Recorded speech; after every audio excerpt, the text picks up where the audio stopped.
जय हिंद साथियों, मैं हेमानंद गौरी आपका लॉ स्कूल सीजी चैनल में स्वागत करता हूं। आज हम देखते हैं प्रशासनिक विधि के अंतर्गत सेंट्रल विजिलेंस कमीशन के बारे में, जिसे कहा जाता है आपका केंद्रीय सतर्कता आयोग।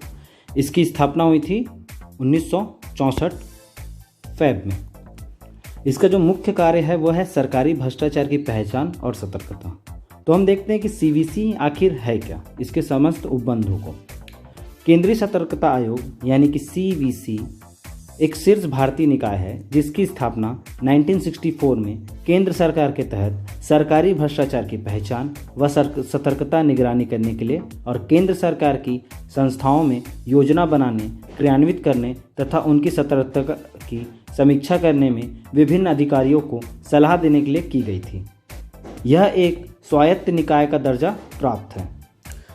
तो संथनाम कमेटी की रिपोर्ट के तहत सतर्कता के क्षेत्र में केंद्रीय सरकारी एजेंसी को सलाह एवं मार्गदर्शन देने हेतु श्री संथनाम की अध्यक्षता वाली भ्रष्टाचार निवारण समिति की सिफारिश से सरकार ने फरवरी 1964 में केंद्रीय सतर्कता आयोग अर्थात सीवीसी की स्थापना की थी। अब बात करते हैं हम केंद्रीय सतर्कता आयोग की पृष्ठभूमि की। तो इसकी पृष्ठभूमि क्या है कि केंद्रीय सतर्कता आयोग की अवधारणा पर एक शीर्ष सतर्कता संस्थान है जो किसी भी कार्यकारी प्राधिकारी के नियंत्रण से मुक्त है तथा केंद्रीय सरकार के अंतर्गत सभी सतर्कता गतिविधियों की निगरानी करता है एवं केंद्रीय सरकारी संगठनों में विभिन्न प्राधिकारी को उनके सतर्कता कार्यों की योजना बनाने, निष्पादन करने, समीक्षा करने तथा सुधार करने में सलाह देता है।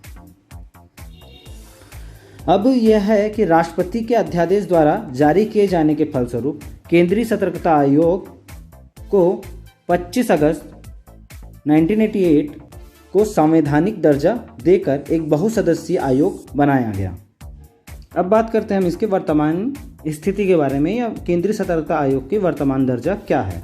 तो केंद्रीय सतर्कता आयोग विधेयक संसद के दोनों सदन अर्थात लोकसभा और राज्यसभा द्वारा वर्ष 2003 में पास हुआ तथा राष्ट्रपति ने इसे 11 सितंबर 2003 को स्वीकृति प्रदान की और इस प्रकार केंद्रीय सतर्कता अधिनियम 2003 बना और उसी तारीख से प्रभावी हुआ। अब हम बात करते हैं आयोग की संरचना के बारे में।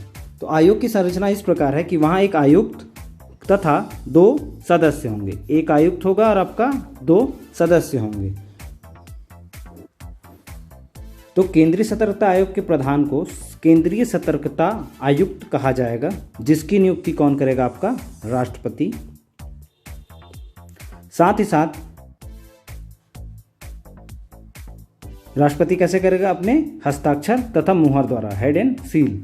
और जिस भी व्यक्ति की नियुक्ति की जाएगी वह अपनी 65 वर्ष तक की आयु तक केंद्रीय सतर्कता आयुक्त के तौर पे कार्य कर सकता है। इसकी नियुक्ति होती है आपकी 3 वर्षों के लिए, जिसे आगे जाके 2 वर्षों के लिए और बढ़ाया जा सकता है। एक महत्वपूर्ण बात नोट करने के लिए होगी आपके पास कि केंद्रीय सतर्कता आयुक्त सेवानिवृत्ति के बाद केंद्रीय अथवा राज्य सरकार के अधीन कोई पद धारण नहीं कर सकता है। वह कोई राजनीतिक पद भी लेने का अधिकारी नहीं होता है। अब केंद्रीय सतर्कता आयोग को यदि उसके पद से हटाया जाए या उसको निलंबित करने की प्रक्रिया के बारे में, तो वह आर्टिकल 317 के अंतर्गत कार्य करता है। और जिस प्रकार लोक सेवा आयोग के किसी सदस्य को हटाया जाना या निलंबित किए जाने के तहत ही इस प्रकार की कार्रवाई इसके साथ की जाती है। अब देखते हैं केंद्रीय सतर्कता आयोग के कार्यों के बारे में। तो आयोग का मुख्य सरोकार है सरकारी सेवकों। आयोग का मुख्य सरोकार सरकारी सेवकों की ओर से भ्रष्टाचार, दुराचरण, ईमानदारी, कदाचार के अन्य अपराधों में इसका काम सीमित है। यह केवल सलाहकारी है। साथ ही साथ कमीशन का काम शिकायतों का अन्वेषण करना नहीं है। तो यह क्या करता है? किसी भी चीज़ का अन्वेषण नहीं करता, ये केवल सलाह देता है। इसका काम समन्वय, पर्यवेक्षण और सलाह है। इसका मुख्य कार्य है आपका समन्वयन, पर्यवेक्षण और सलाह। यह सरकारी सेवकों के विरुद्ध अनुशासनिक कार्रवाइयों में इसका कृत्य नहीं होता है। एक परिसीमित सीमा के सिवाय भ्रष्टाचार की शिकायतों में अन्वेषण या जांच करने के इसके पास कोई भी मशीनरी नहीं है। इस प्रकार देखते जो आयोगों को शिकायतें प्राप्त होती है वह उनको या तो सीबीआई को देता है या केंद्रीय जांच ब्यूरो को, या जो भी संपृक्त मंत्रालय विभाग होते हैं उनको क्या करता है, जांच के लिए देता है। खुद स्वयं इस चीज़ की जांच नहीं करता है और उनके द्वारा निर्धारित रिपोर्ट के आधार पे, उन जांचों की रिपोर्ट के आधार पर वह क्या करता है, आगे आयोग को अपनी सलाह देता है। तो इस प्रकार क्या है कि आयोग स्वयं शिकायतों की जांच नहीं करता है और इससे निर्मित उसको अन्य मशीनरी जैसे सीबीआई और अन्य जो मिनिस्ट्रियल डिपार्टमेंट होते हैं उन पर उसको निर्भर रहना पड़ता है। केवल मुख्य तकनीकी परीक्षक संगठन एवं इसके नियंत्रण के उसको अधिकार हैं। जो लोक निर्माण का तकनीकी परीक्षण करता है यही एक अपवाद है जो आयोग के नियंत्रण में जांच करता है। फिर जो आयोग है वो गृह मंत्रालय को जो लोक सेवक के विरुद्ध विभागीय अनुशासनिक कार्यवाही की आवश्यकता पर भी जहां भ्रष्टाचार या दुराचरण के आरोप सिद्ध किए गए हैं वहां पे वह सलाह देता है। अब हम बात करते हैं आयोग के क्षेत्राधिकार की, जुरिडिक्शन ऑफ कमीशन के बारे में। तो सतर्कता आयोग की अधिकारिता में वे सब मामले आते हैं जिन पर संघ की कार्यपालिका शक्ति विस्तारित है और इस आयोग की अधिकारिता में निम्नलिखित कर्मचारी आएंगे।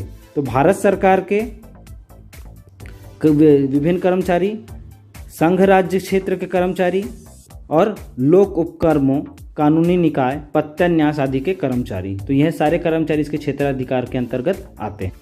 तो लोक सेवक के ऐसे किसी संव्यवहार जिसमें उसने अनुचित या भ्रष्ट तरीके से काम किया है उनका क्या है, इस प्रकार के अभिकथन के आधार पर जो सतर्कता आयोग है वह जांच कर सकती है।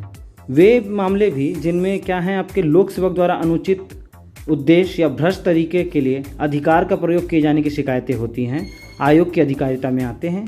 यदि इन आधारों पर अधिकार का प्रयोग करने से इनकार किया गया है तो भी आयोग को जांच करने की शक्ति होती है।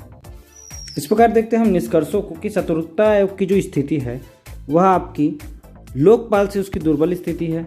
जो लोकपाल है वह क्या है, विधानमंडल का एक अभिकरण है, जबकि जो सतर्कता आयोग या सीवीसी है वह आपका कार्यपालिका का एक अभिकरण है और इसकी स्थिति कार्यपालिका की इच्छा पर आधारित होती है।